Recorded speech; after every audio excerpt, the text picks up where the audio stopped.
Thank you. Good afternoon and welcome to this session. We are very glad to have all of you here. This session is about tree-based green circular bioeconomies for resilience, mitigation, and just transition in developing countries.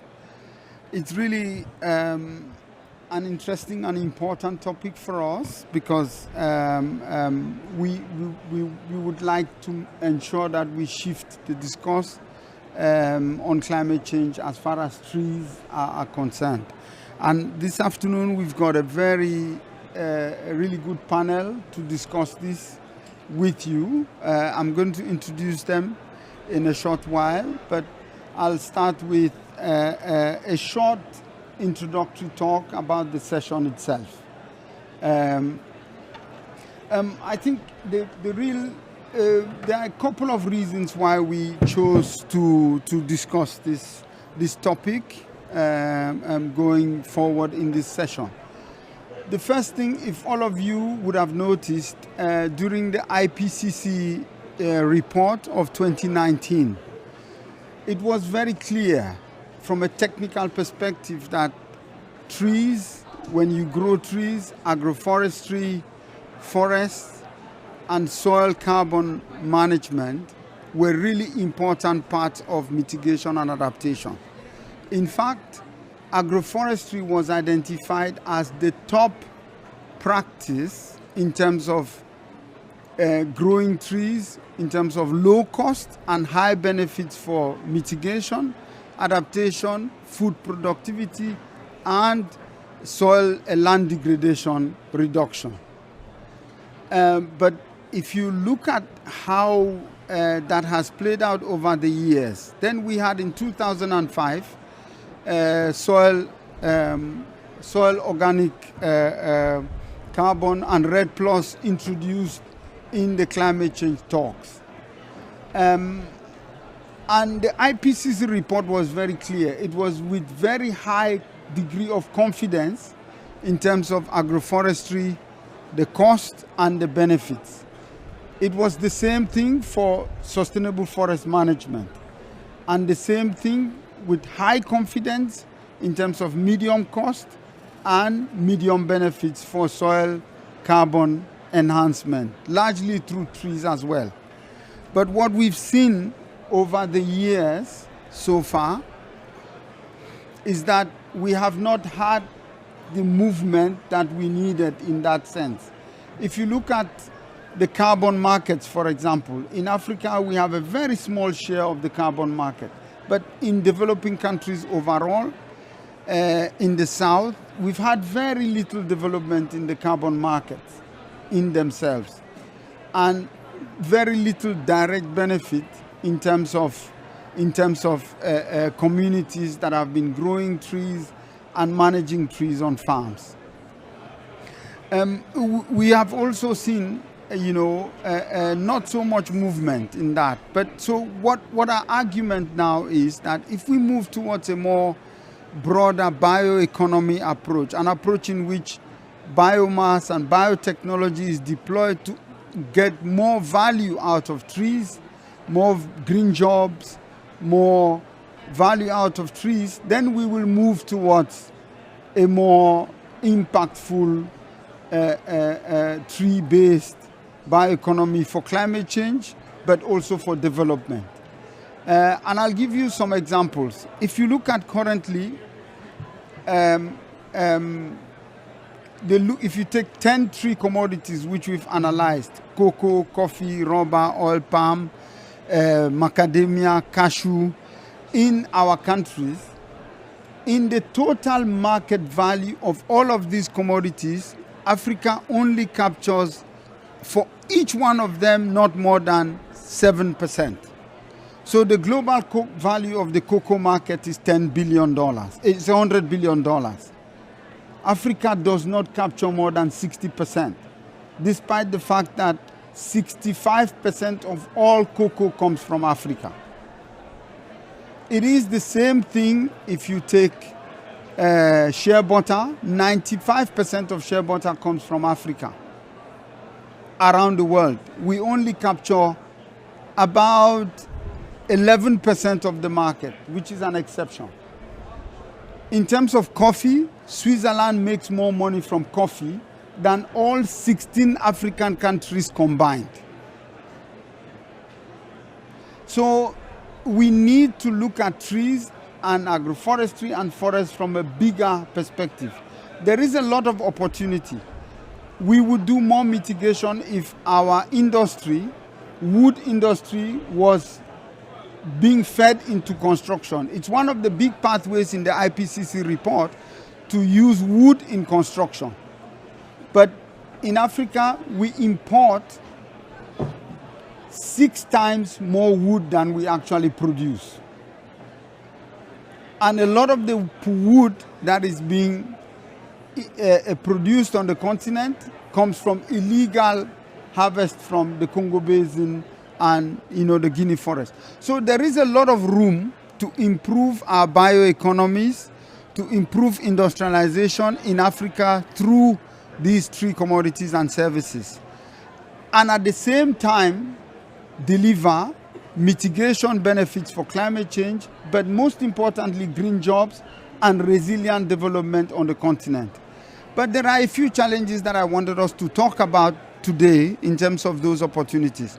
The first one is that we have this bioeconomy approach is a very highly knowledge-based approach. So we need a huge knowledge base, and we need the policies to drive that part of the economy. The second thing is that we need to also look at what are the technicalities that are involved in it. For example, the EUDR is a regulation that will impact any bioeconomy movement on the continent. What are we thinking about that? How do we address that from a technology point of view, but also from a policy point of view? That is really important in terms of how we move forward with the bioeconomy. But also, there are also aspects around indirect emissions that come from these value chains. How do we address that? I'll give you something like cashew nuts, just a simple example. Our cashew nut is the fastest growing tree commodity on the African continent at the moment. But we only use 9% of the fruit. So we are wasting 91% of the biomass. 91%. And so the value of that 91% is huge. We have a wood fuel problem, but the shell of the cashew nut can actually produce briquettes for bioeconomies, right? But what are the technicalities involved? So we have a panel here today to talk about how we move forward in that respect. And here we have, our first speaker is Dr. Honoré Tabouna. He is the Commissioner for Environment, Rural Development, Agriculture and Natural Resources at the Economic Commission for Central African States. We are very honored to have you here, Dr. Tabouna.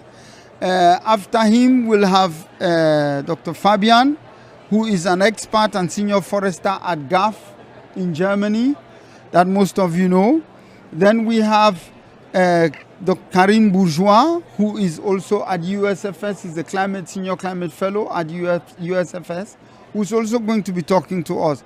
And online, we have Professor Meine van Noordwijk, who will talk to us a little bit about the indirect emissions. So without much ado, we'll start off with Dr. Tabouna because he needs to leave for another meeting. So, Dr. Tabouna, please.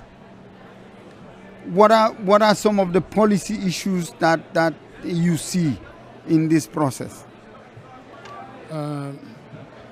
Ladies and gentlemen, I would like to thank Mr. Peter Minang because I'm very happy to be here for your invitation. I'm going to talk in French because I'm very comfortable in French. Peter can translate. Yeah, we'll try to do it. Ok. Mon nom est Tabouna Honoré. Je travaille pour la communauté économique des États de l'Afrique centrale. une des 8 communautés économiques de l'Union africaine, qui est basée à Libreville, au Gabon. So my name is Dr. Honoré Tabouna. I work for the Economic Commission for Central African States, based in Libreville, in Gabon.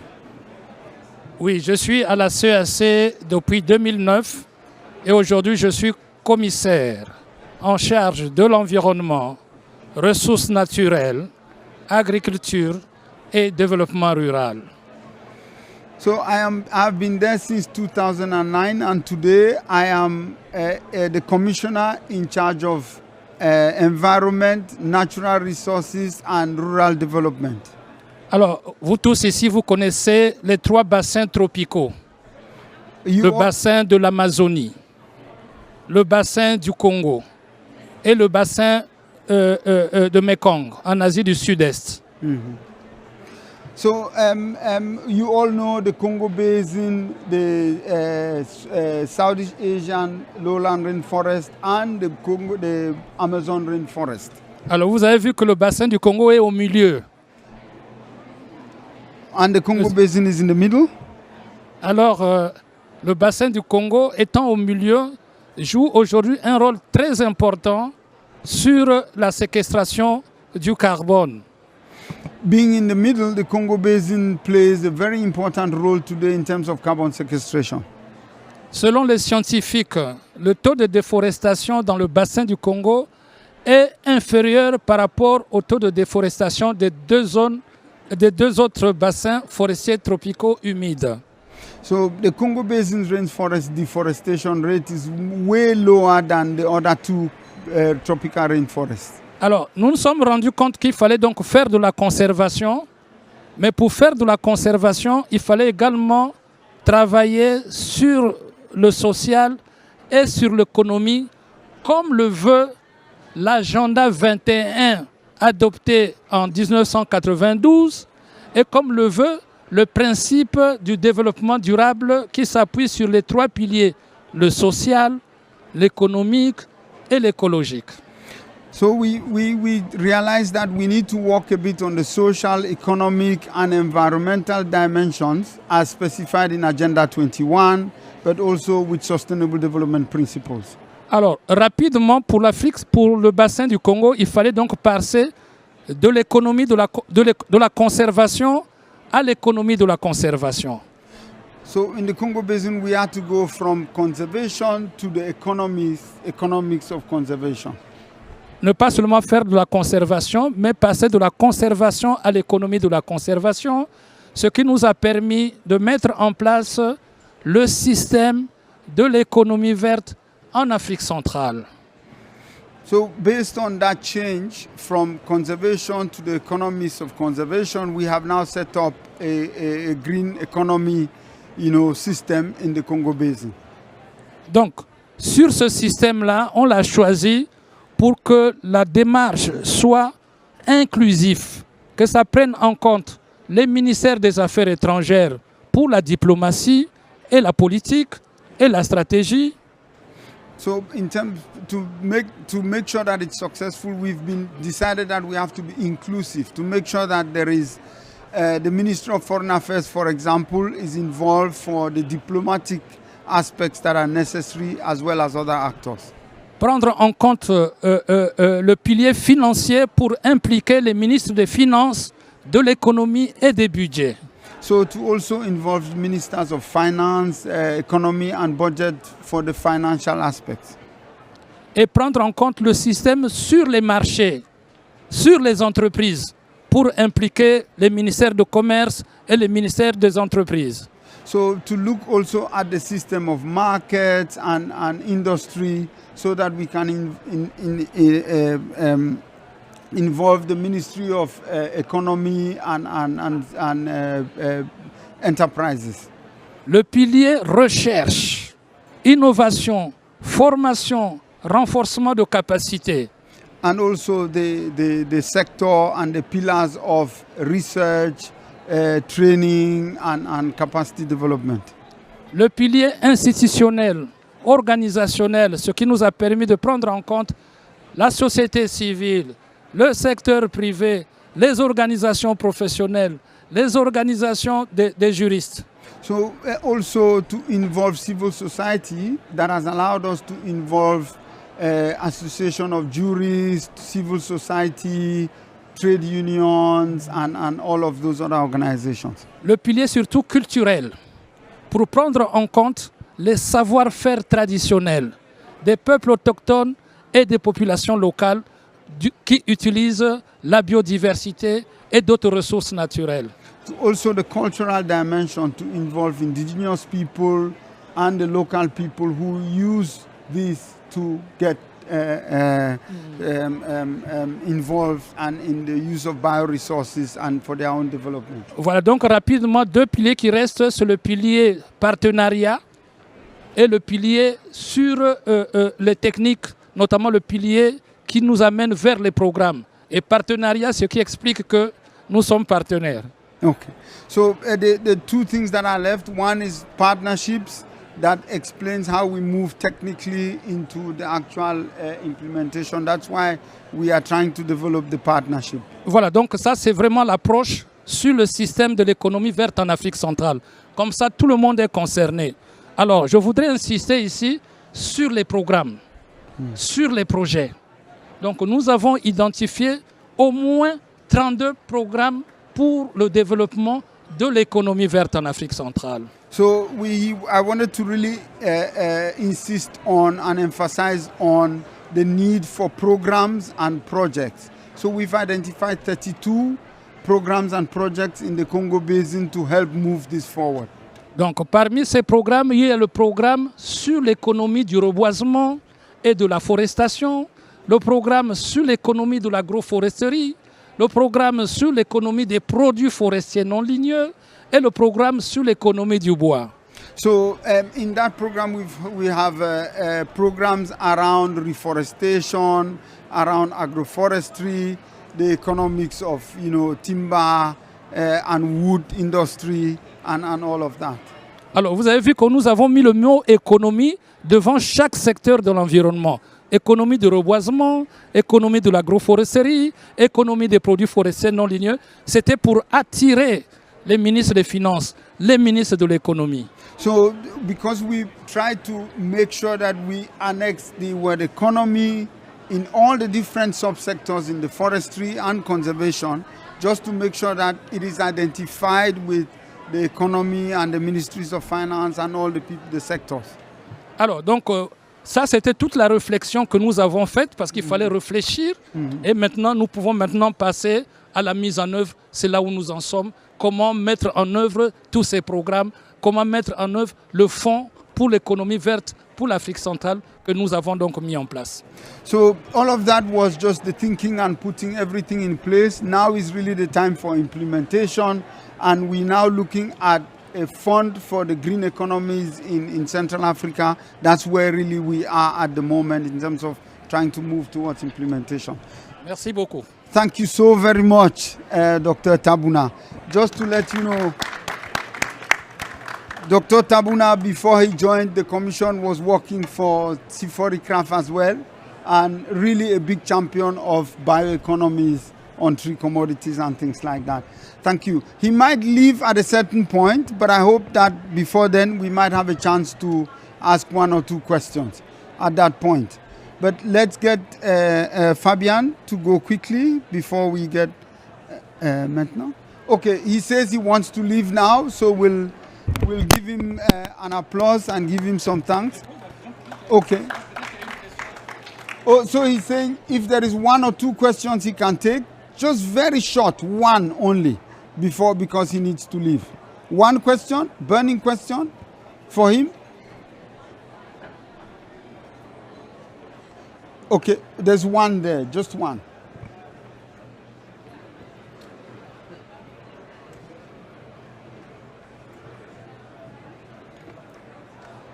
Thank you so much. That was a fascinating speech. I'll speak slowly. I wish I could speak French, but I can't. I'm Ross Hampton. I'm the Executive Director of a new global private sector forestry group, which is very interested in leaning into the climate and nature space far more effectively. And there's always a barrier to working in difficult parts of the world, as you'd be well aware. Can you give us a couple of thoughts about blended finance models in terms of achieving some of your green economy goals? Bon, juste pour lui, il est Rosehampton, il est directeur d'une des associations des secteurs privés qui travaillent dans la foresterie. Et la question c'est, est-ce que vous pouvez nous donner une idée sur comment vous agencez les différentes dimensions de financement, soit privé, public, autres, pour faire avancer l'économie verte en Afrique centrale? Ok, merci beaucoup pour sa question. D'abord,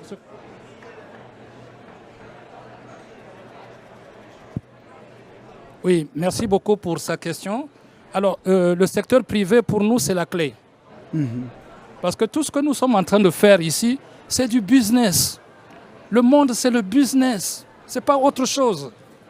Le monde, c'est du business. Tout ce qu'on raconte là, c'est pour que le business se développe. S'il n'y a pas de business, il n'y aura pas l'argent. Le monde, c'est le business. Il faut qu'on comprenne ça. Ça, c'est du business. 40 000 personnes ici, ça fait remplir les hôtels. C'est du business. Les gens rentrent dans les avions, c'est du business. Il faut qu'on comprenne que le monde, c'est du business. Rien d'autre. Donc voilà pourquoi pour nous, le secteur privé est au cœur. C'est d'abord le secteur privé. Alors donc nous avons mis en place le réseau des entreprises d'Afrique centrale pour l'économie verte. C'est elles qui vont dire dans quelle direction on va partir. Donc nous avons mis ce réseau des entreprises. Et c'est ce réseau d'entreprises qui nous a permis de voir comment on va mettre le fonds pour l'économie verte en Afrique centrale. Donc la prochaine étape que nous aurons, c'est faire travailler le secteur privé, les banques commerciales, les entreprises de la RSE, entreprises pétrolières, entreprises minières qui sont dans le bassin du Congo, pour définir comment on va alimenter le fonds pour l'économie verte et surtout comprendre, que les politiques comprennent que c'est d'abord le secteur privé. Okay, so he says the private sector is really important, and technically speaking, they've put together a group of private sector actors, and this is the group that is going to define how they move forward. In that group, they have banks, they have industry, they have all kinds of private sector actors, and I think bringing them together is really what is going to define how the financing is done, how the private sector gets involved. Thank you. Can we give thanks to Dr. Honoré once again? Merci beaucoup d'être venu. Nous sommes vraiment très contents d'avoir honoré notre invitation. Merci beaucoup. Oui, thank you. Great. Thanks.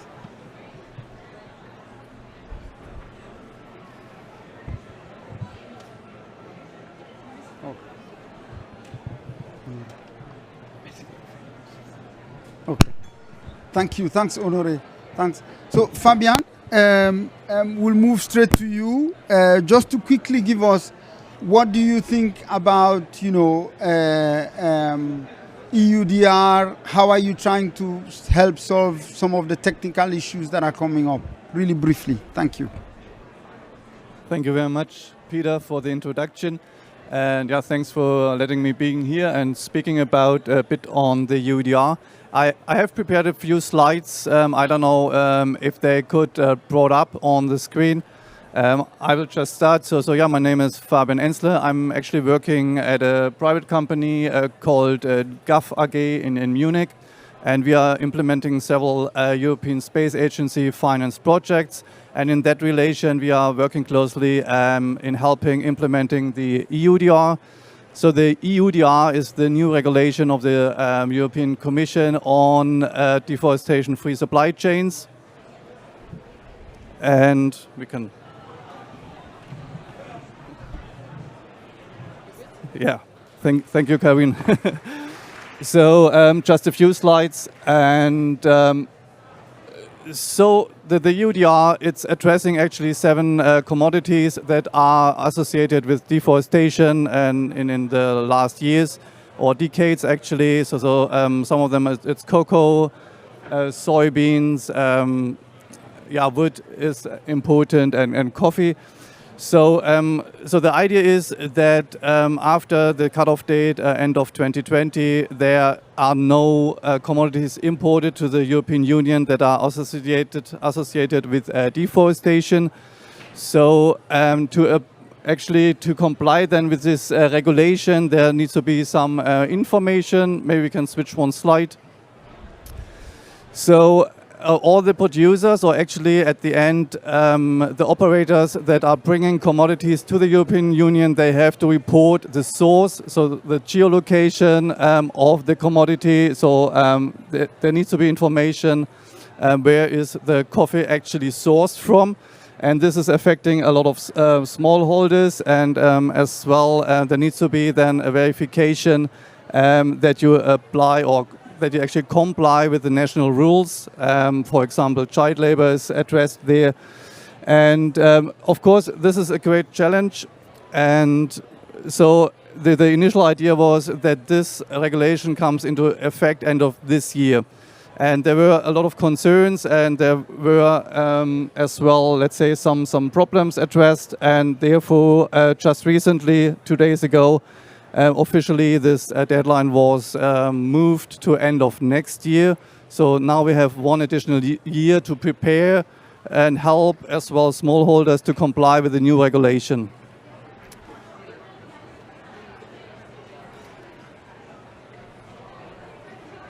So from the European side as well, there's then some supporting activities. In Europe, we have the Copernicus program. It's the Earth observation program of the European community, so to say. And there we have a lot of satellites in space, like Sentinel-1, Sentinel-2.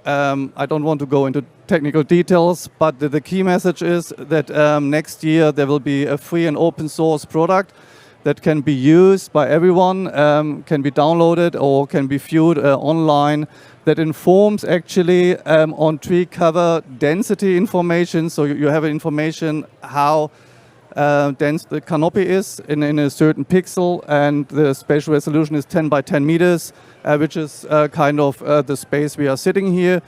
And there additionally is another information product that is the tree cover presence and change information. So you will get free of charge an annual information at 10 meter resolution how the tree coverage is developing over the time. And that can as well help then to identify, let's say, critical areas, and as well confirm that the source products are not associated with deforestation on site. So just due to time, one slide. So how is it looking like? So the tree cover density is usually a continuous product. It will be provided in 10 classes covering 10 percentage ranges. So this is a small example from Mozambique area, where you have then the different densities of tree coverage, but as well you can have the information on tree cover loss at the 10 by 10 meter. So all the products, they will come as well with some global products for all countries of the world, and then you have a kind of a global view, but as well a detailed local view on the tree coverage per country. Okay. So with this, I want to thank you for your attendance, and if there are questions, and I think there might be some questions because the UDR is quite complicated. It addresses as well the agroforestry. So just to say now here in this context, agroforestry is considered as it's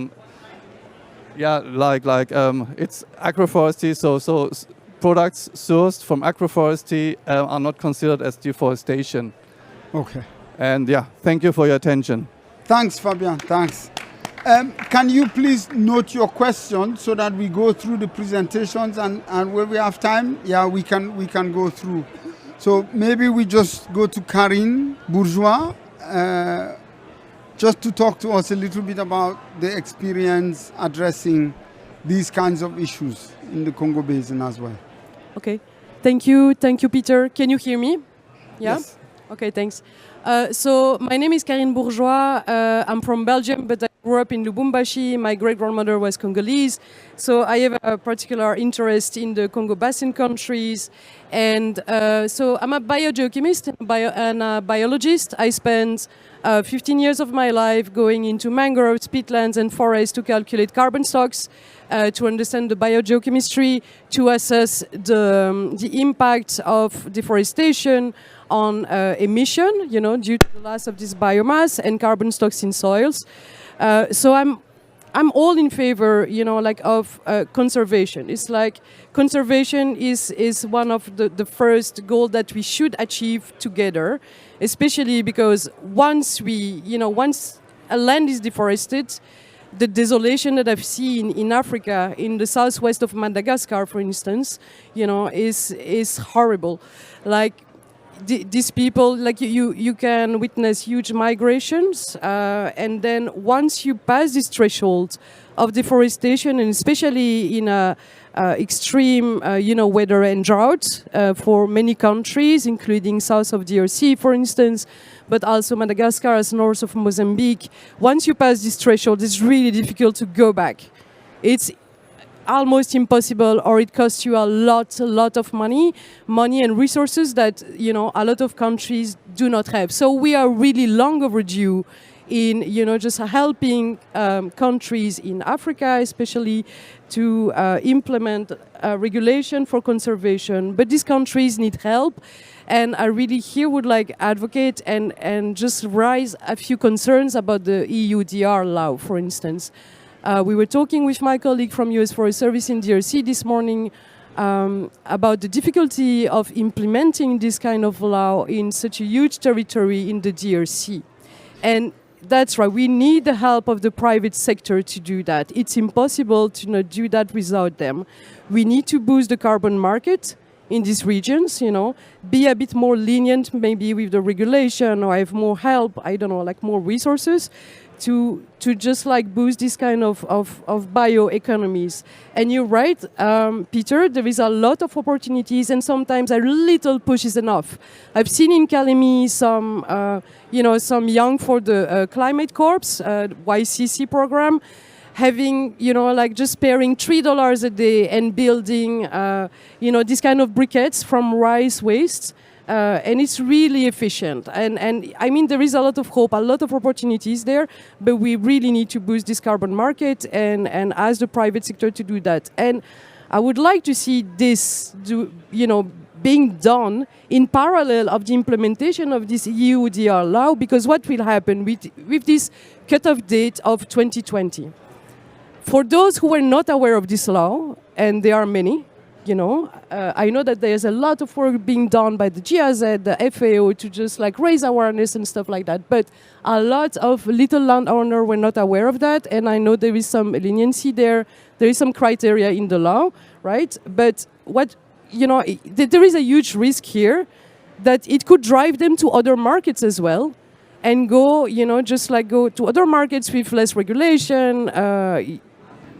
China to cite them, for instance, in the DRC, but also in other countries. Yeah. So that's my concern. That's what I wanted to advocate here today.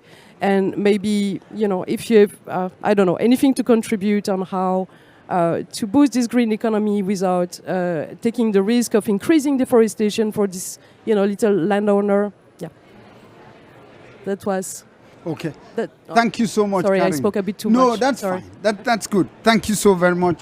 We'll now pass on to Mina van Noordwijk, who's a senior fellow from C40 Craft Online. He's going to talk for 5 minutes. Yeah, Mina.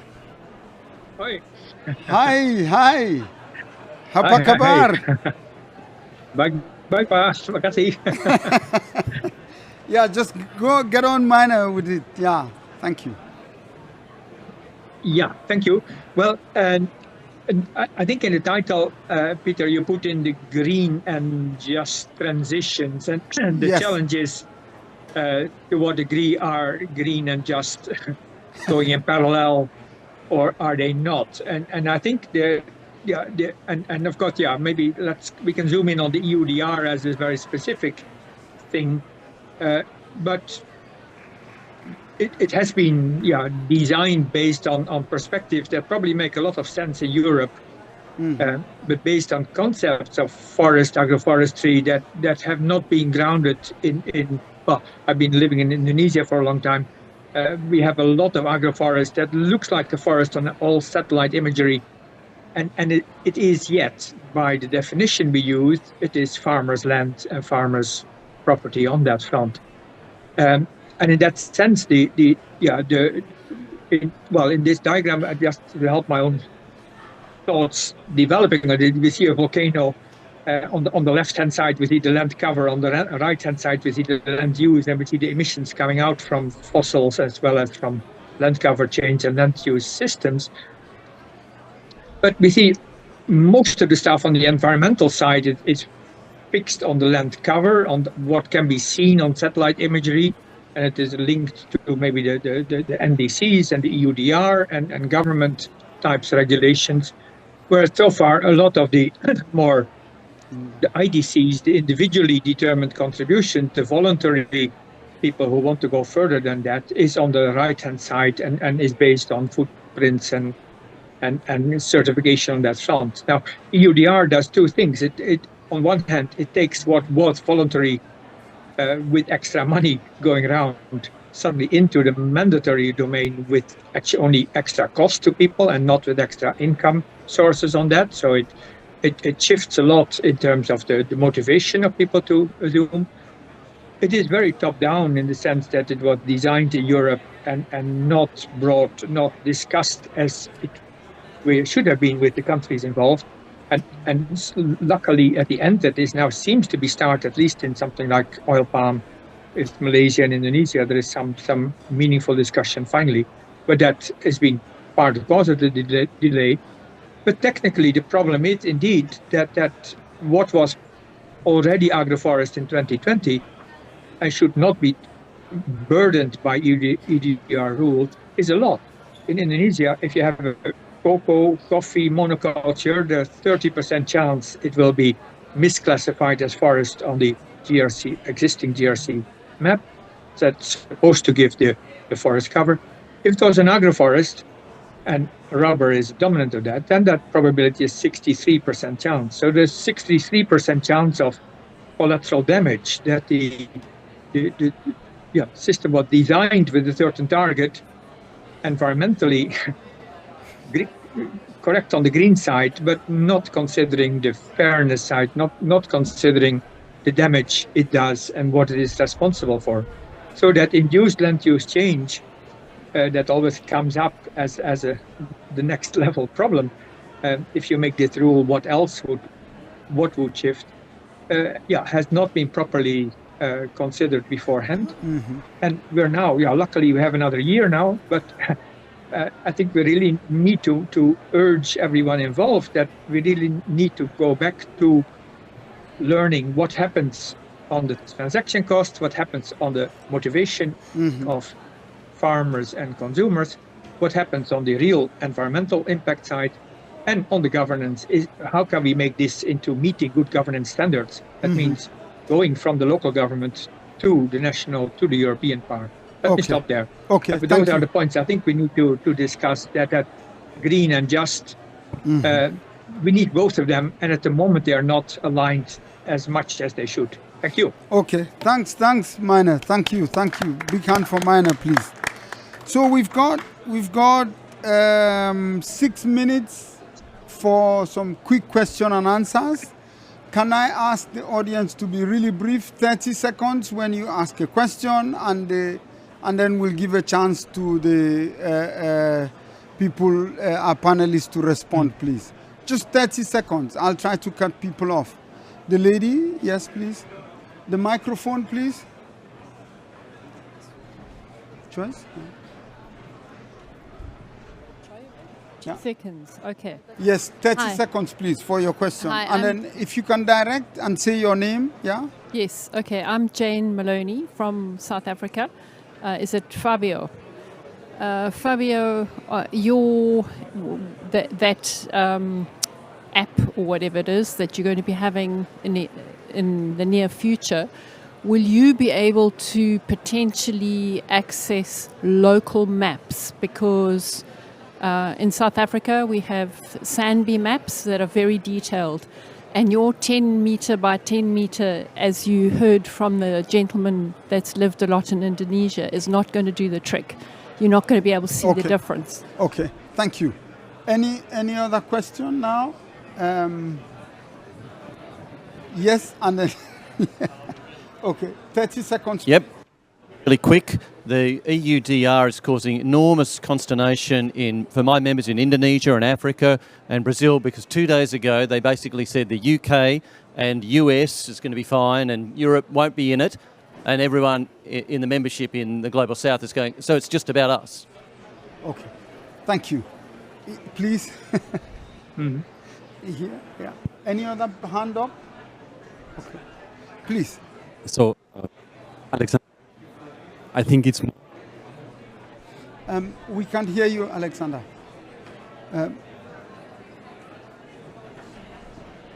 Maybe, yeah. Okay. Yeah. Better? Yes, Alexander. Yeah? Ah, like this? Yes. Oh, sorry, this is... Good now. Yeah, so I'm Alexander Book. I guess it's more than a comment than a question, but it seems that, definitions of the bioeconomy or the green economy differ quite a bit also between different regions. In Europe, there's a strong focus on technological innovation, very much driven by the industry, whereas the example that you gave, Peter, for the African continent is much more focused on how to create a local rural income for the local communities.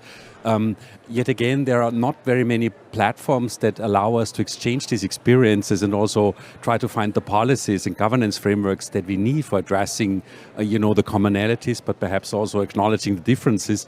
And here I'm looking at Juliette Biao, the director of the UN Forum on Forests, because it seems to me that there's a need, for a platform to connect these different experiences and also to allow for the science that is also there to support these deliberations. Yeah. As I said, more a comment than a question. No, thank you. Thank you. Really valid point. And I'm sure Juliet is taking note. Juliet, did you want to say something quickly before we get a response? Yes, please. Thank you very much. Just to reinforce what Alexander has just said, because there are some kind of event coming up which will gather member countries really to come to have a common understanding on this definition of bioeconomy. And you have some countries who are really focusing really on economy, while others are talking about social bioeconomy. So I think as a UN Forum on Forests, we will be part of this conversation to make sure that countries are coming with a common understanding. Okay, thank you. Thanks. Yeah, we look forward to bringing all of these people as well. Hi, thanks, welcome. So we'll just turn it over if there are no comments anymore to our speakers, just for some quick reactions now before we wrap up. Can we start with Mina, who's online? Any quick reactions to the comments you heard? Well, I think the most critical part is which part of tree cover was already agroforestry and should be not burdened by EUDR rules in 2020. And higher resolution maps of a later date don't really tell you that very much. And we really need to connect with local authorities, local people to be sure what was forest agroforestry already at the cutoff date. And I don't see yet that is put in place that will have a mechanism to do that properly. Thanks. Okay. No, thanks, Mina, thanks. Fabian? Okay, yeah, to the map. So the data that I just showed, or the coverage, that will be open data, let's say raster data, so maps that you can download. It's not an app, not an app itself. So there will be different data sets, and of course it's at 10-meter resolution, and as already addressed, the agroforestry part is very challenging because with Earth observation there are only a few sensors that can actually penetrate through the canopy, but mainly we are using spectral satellites that are working, let's say, in the visible domain. So it's really important that we know the extent of agroforestry before the cutoff date. So that any activity in the forest that is happening after 2020 is not considered, let's say, falsely deforestation. Okay, thank you. Karin, any last word? Okay. I just have a concern maybe about you know, like being able to assess the leakage that comes from, you know, like a reducing, maybe like preventing deforestation, but also maybe like a question about whether all of these data that are produced here for the EUDR could be used as a baseline in the carbon market and lessen the price of you know, assessing these baselines for these landowners. Okay. No, thank you very much. I think it was a really productive session. We've had things confirming that we need to move towards a bioeconomy. We need to get a lot of private sector engagement. We need to think about inclusivity. We need to think about, are we getting the systems right in terms of like EUDR, how much talking is going on between us, both the EUDR community and the people on the farms, and also us researchers, NGOs working on this. So I think it's a good start to a big conversation on bioeconomy, and we need to keep that going. But let's give our speakers a big hand, please. And also the audience, I see a lot of friends from Kenya, from Indonesia, you know, from Cameroon, here, South Africa, you know, Austria. So thank you all very much for coming. We're really grateful. Thank you. Thanks a lot.